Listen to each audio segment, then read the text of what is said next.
नको देवराया अंत आता पाहू, प्राण हा सर्वथा जाऊ पाहे। हरिणीचे पाडस व्याघ्रे धरियेले, मज लागी जाले तैसे देवा। तुझ विन ठाव न दिसे त्रिभुवनी, धावे हो जननी विठाबाई। मोकलुनी आस जाहले मी उदास, घेई कान्होपात्रेस हृदयात। मित्रांनो, हा अभंग संत कान्होपात्रांनी अत्यंत आर्त भावनेने श्री विठोबाला केलेली प्रार्थना मानली जाते। वारकरी परंपरेनुसार जेव्हा त्यांच्यावर मोठे संकटे आली आणि त्यांना जबरदस्तीने घेऊन जाण्याचा प्रयत्न झाला, तेव्हा त्यांनी विठ्ठलाच्या चरणी संपूर्ण शरणागती पत्करली होती। नको देवराया अंत आता पाहू, म्हणजे हे देवा, माझ्या सहनशक्तीची आता परीक्षा घेऊ नकोस, माझे प्राण आता तुझ्याच चरणी यावेत। हरिणीचे पाडस व्याघ्रे धरियेले, या ओळीत त्यांनी स्वतःची तुलना वाघाच्या तावडीत सापडलेल्या हरणीच्या पाडसाशी केली आहे।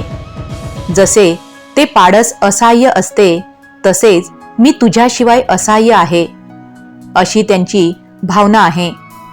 मित्रांनो, या अभंगातून भक्ताची पूर्ण शरणागती, देवावरील अखंड विश्वास आणि विठ्ठल प्रेम व्यक्त होते।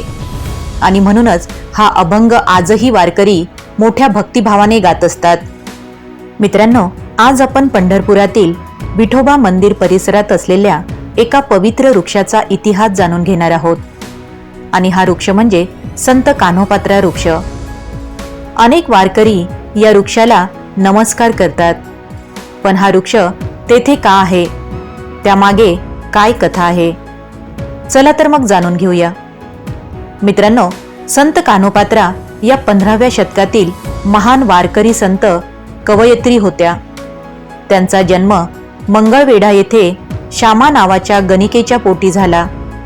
आईला मुलानेही तोच व्यवसाय करावा अशी इच्छा होती, परंतु कान्होपात्रांच्या मनात लहानपणापासूनच विठ्ठल भक्तीची ओढ होती। त्यांनी सांसारिक वैभव नाकारून विठोबाला आपले सर्वस्व मानले होते। लोक परंपरेनुसार कान्होपात्रांच्या अद्वितीय सौंदर्याची कीर्ती बिदरच्या सुलतानापर्यंत पोहोचली होती। त्याने त्यांना दरबारात आणण्याचा आदेश दिला आणि हे समजताच कान्होपात्रा थेट पंढरपूरला धावत आल्या। विठ्ठलाच्या चरणी उभ्या राहून त्यांनी आर्त प्रार्थना केली, नको देवराया अंत आता पाहू।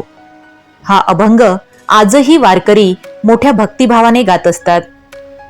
मित्रांनो, वारकरी परंपरेनुसार सुलतानाचे सैनिक मंदिरात पोहोचले, पण कान्होपात्रांनी विठोबाला अंतिम शरणागती पत्करली होती। भक्त परंपरेत असे सांगितले जाते की विठोबाने त्यांना आपल्या चरणी सामावून घेतले होते। जेव्हा सैनिक आत आले, तेव्हा त्यांना कान्होपात्रा दिसल्या नाहीत आणि याच घटनेनंतर ज्या ठिकाणी त्यांचे शरीर अंतर्धान पावले किंवा समाधी देण्यात आली, त्या ठिकाणी काही काळाने एक पवित्र वृक्ष उगवला आणि तोच आज कान्होपात्रा वृक्ष म्हणून ओळखला जातो। ही कथा वारकरी परंपरेतील श्रद्धा कथा आहे। तिचा स्वतंत्र ऐतिहासिक पुरावा असा उपलब्ध नाही। मित्रांनो, आजही पंढरपूरच्या विठ्ठल मंदिर परिसरात हा वृक्ष भक्तांसाठी श्रद्धेचे स्थान आहे। भक्त या वृक्षाला नमस्कार करतात, प्रदक्षिणा घालतात आणि संत कान्होपात्रांच्या अखंड भक्तींचे स्मरण करतात। हा वृक्ष आपल्याला सांगत असतो, जन्म, जात, कुल किंवा व्यवसाय यापेक्षा भक्ती श्रेष्ठ आहे। विठ्ठलाला शुद्ध अंतकरण हवे असते। मित्रांनो, कान्होपात्रांनी आपल्या आयुष्याने दाखवून दिले की संकट कितीही मोठे असले तरी देवावरचा विश्वास सोडू नका। त्यांचे जीवन हे भक्ती, त्याग आणि पूर्ण शरणागतीची तेजस्वी उदाहरण आहे। आणि म्हणूनच आजही लाखो वारकरी पंढरपूरला गेल्यावर विठ्ठलाचे दर्शन घेतात आणि संत कान्होपात्रा वृक्षालाही नतमस्तक होतात। मित्रांनो, जर तुम्हाला संत कान्होपात्रा यांच्या भक्तीची ही पवित्र कथा आवडली असेल तर कृपया या व्हिडिओला एक लाईक नक्की करा, आपल्या मित्र परिवारासोबत शेअर करा आणि अशाच संतांच्या प्रेरणादायी कथा अभंग आणि भक्तिमय माहिती पाहण्यासाठी आपल्या चॅनलला नक्की सबस्क्राईब करा, जेणेकरून प्रत्येक नवीन व्हिडिओची सूचना तुम्हाला सर्वप्रथम मिळेल. राम कृष्ण हरी. जय जय राम कृष्ण हरी.